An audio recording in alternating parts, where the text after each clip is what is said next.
Hey guys, you're welcome to yet another installment of the Football Gazette podcast. I am Muyiwa Joshua. Well, Manchester United fans are still pretty much basking in the euphoria of the appointment of Ruben Amorim from Sporting Lisbon as the substantial head coach, not manager this time around, of the club.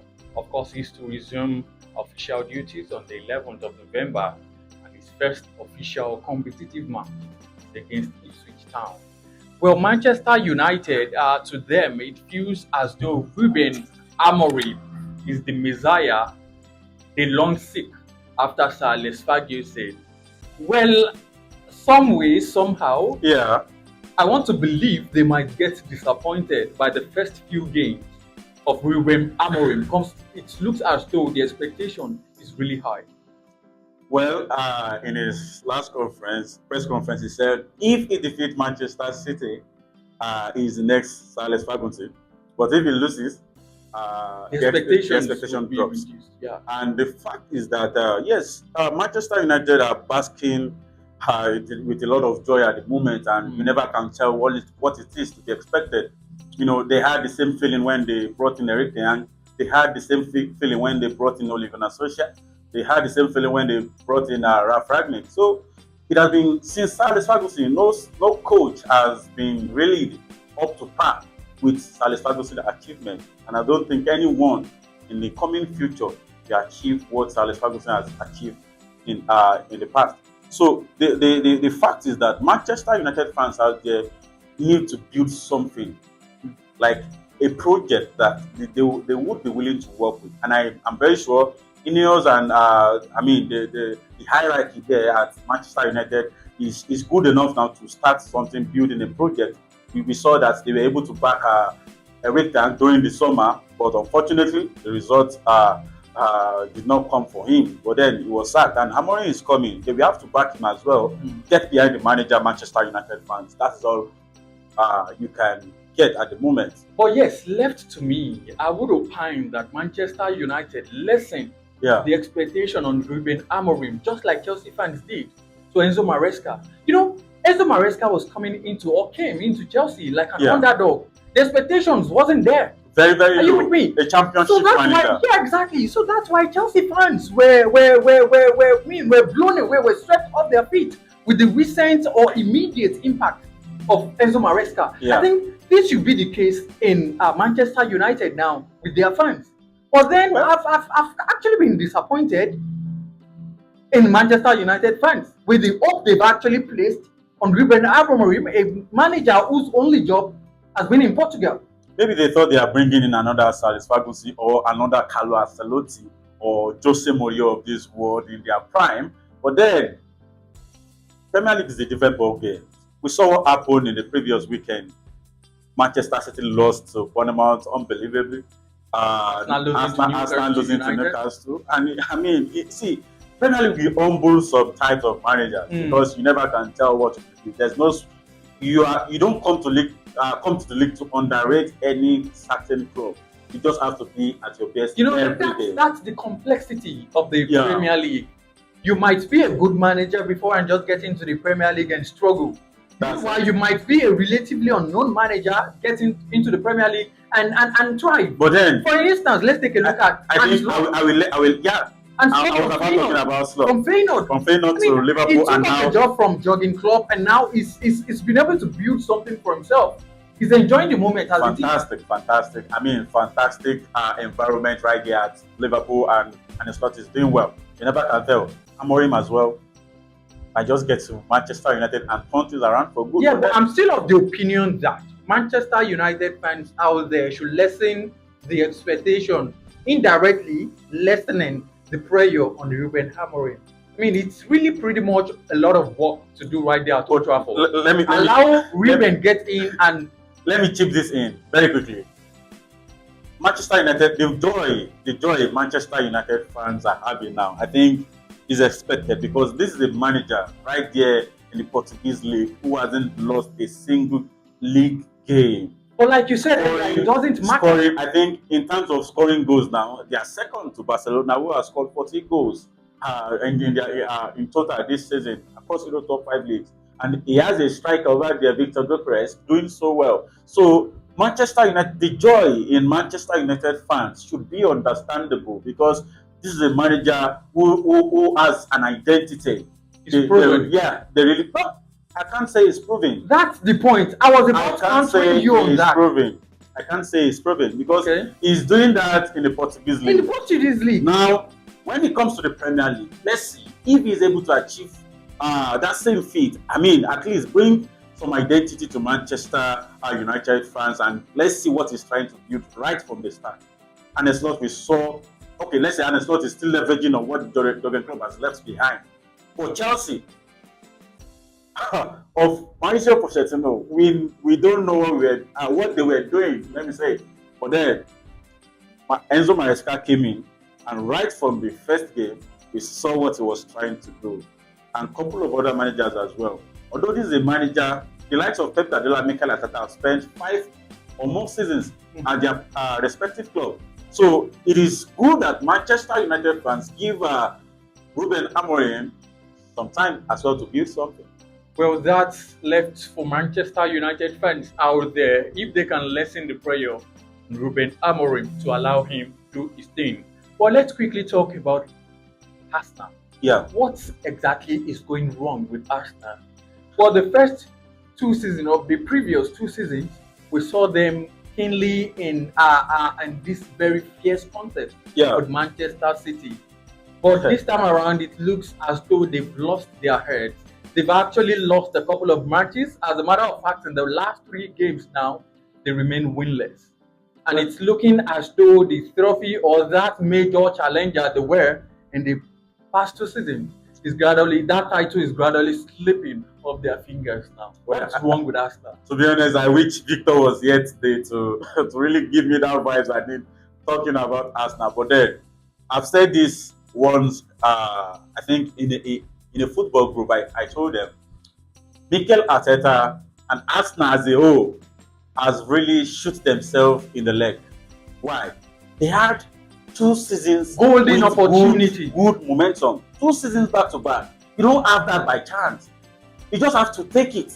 Trust me, it might not repeat itself. And they failed to. And this season, they have to battle injuries. They have to battle a couple of players missing on suspension due to red cards. I mean, they are losing games. 5 wins, 3 draws, 2 losses. They're out of the top 4. Although they are level on points with Chelsea, I think Aston Villa, and now Arsenal. Based on goal difference, Chelsea is sitting in the 4th position. Arsenal had their chance for 2 good seasons and they failed to take it. That is my own view. And this season, I am sorry, unfortunately, it won't be theirs again. Well, I want to believe there won't be a major contender this season as well, owing to the number of matches they've actually faltered. Yeah. They've lost, they've drew. So it's just more like they might not be that major challenger against Manchester City this season. We have Liverpool, who are basking at the top of the Premier League table, really doing well as it is and are showing no signs of slowing down at all. So I really feel Arsenal might just want to take the back seat this season. All they have to do now is to fight for the top 4 and ensure they remain there. Because the likes of AFC Bournemouth, of Nuno Espirito, Nottingham Forest, of Aston Villa, Chelsea themselves are not in a very terrible form. Now, so I think they might actually have some battle on their hands this season making the top 4. This is it. I'm not completely reading at Arsenal because, like I've always said, it is not a sprint. The league race has always been a marathon race. Battle of the best, survivor of the fittest. You get so. I believe they still have a chance. We've seen Manchester City come from behind to win the league, times without number. On several occasions. So maybe that is what Arsenal is trying to do this time around. That's what Arsenal is trying to do. Yes. Well, it remains to be seen. Let's talk about the matchup against Chelsea this weekend. Chelsea will be at the Stamford Bridge welcoming Arsenal. Both on the same point. Chelsea sitting 4th position based on goal difference, like you said earlier. Where do you see the pendulum swinging at the end of the day? It's looking to be something like going to be a fierce battle, but then... Now, the thing is, if the Chelsea we saw at Old Trafford last weekend is the one that is going to show up against Arsenal at Stamford Bridge, then Chelsea will be losing that match. Trust me. I Well, think personally to me, don't you feel the quality of Manchester United actually forced Chelsea to playing out of their identity? what quality do Manchester United have? Below standard. Below standard. Yes. Probably that actually you think Then most if you times are talking about play just quality, like your opponent. if you are talking about the quality of what Manchester United have, then what of the quality Arsenal is bringing down to Stamford Bridge? Arsenal have better quality than what is right there. At That's Manchester what I'm United. saying. When you see a finely refined Yes, Arsenal team play, yes, you expect Chelsea's level to actually measure up to them. exactly. Manchester United actually dragged Chelsea to play like them. No, that's what I actually feel. See, Chelsea From fans that should be matchup. lucky and be thankful. Moses Caicedo scored that volley. I mean, Well, for them, not like because Manchester United were actually extraordinary against Chelsea. But They got that but long goal from a see, penalty. everybody was fighting. Manchester United players, if you could tell, the new manager pounds is on them, and they want to show that yes, they can fight, and that was what they were doing on the pitch. When all they through the trust 90 me, minutes. all players right there in Manchester United are hypocrites. Because if you're waiting for the emergence of a new manager to actually prove what you're capable of doing, Well, I think that's the highest level of hypocrisy. Well, to me, talking about the match right now, the Chelsea that showed up at Old Trafford, they should be better than the one that is going to play Arsenal at Stamford Bridge. Well, I want this to coming believe it's weekend. a different ball game. This is Chelsea versus Arsenal, not Manchester United versus Chelsea. Your prediction for that match? Maybe another draw. Full-time draw. Maybe, just maybe. So who should be the happier side when they get a draw? Chelsea? Arsenal. Arsenal. Because Chelsea were disappointed. I mean, sharing the point with Manchester United at Old Trafford. Because they felt they could have done better. They could have done better Than what they did. Than what they did. I think they were outdone by the tactics of Enzo Maresca is overthinking. I've said this off the camera at times without number.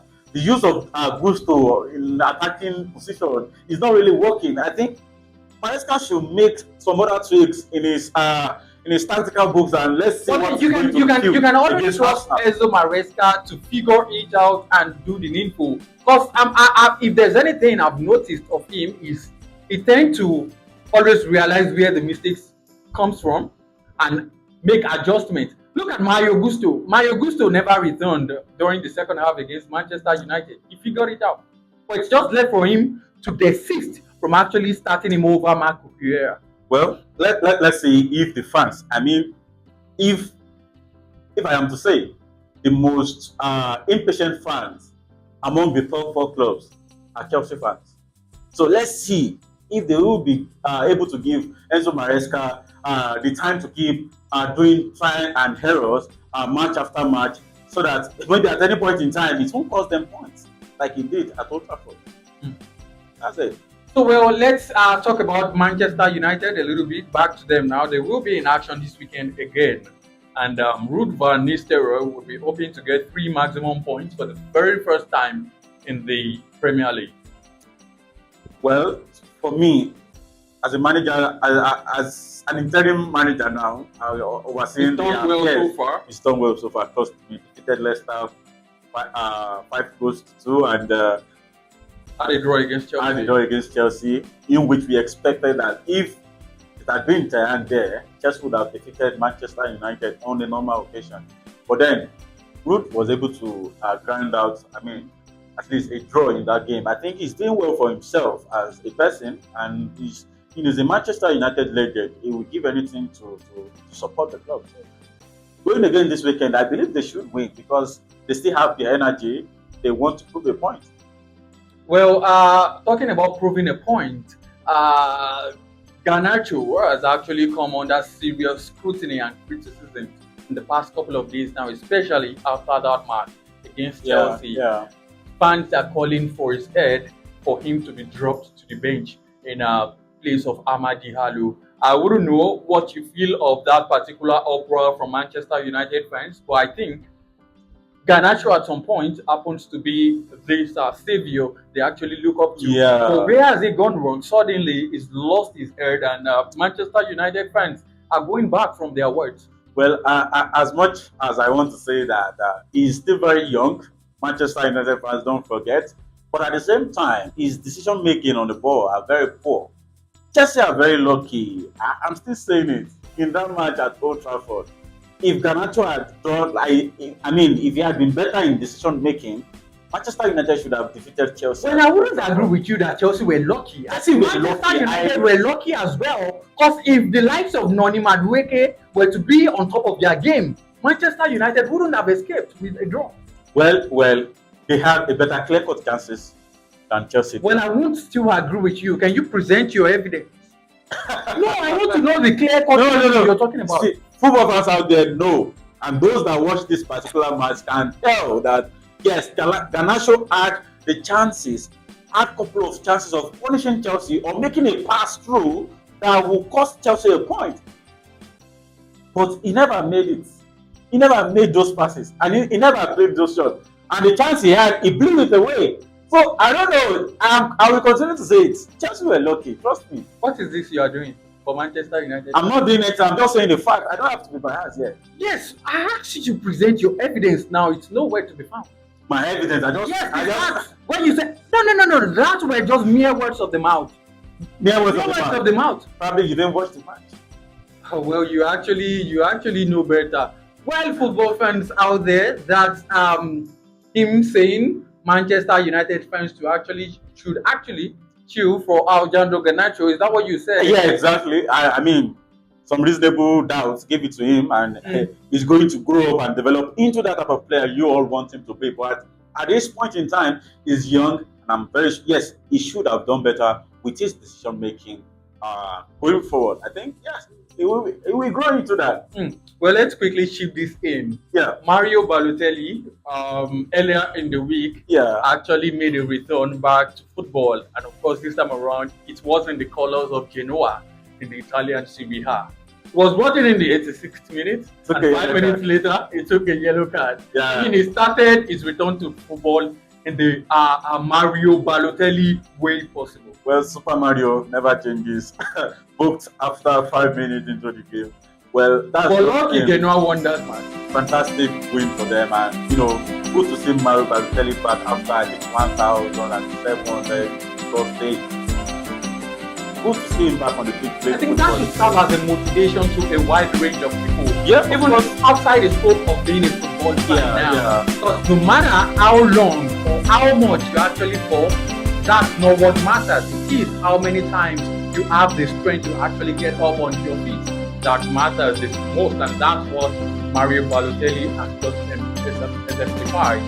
Alright, football friends out there, that's the much we would be able to take on today's installment of the Football Gazette podcast. Till some other time, don't get back here on your screens once again. Just stay good and safe. Peace out.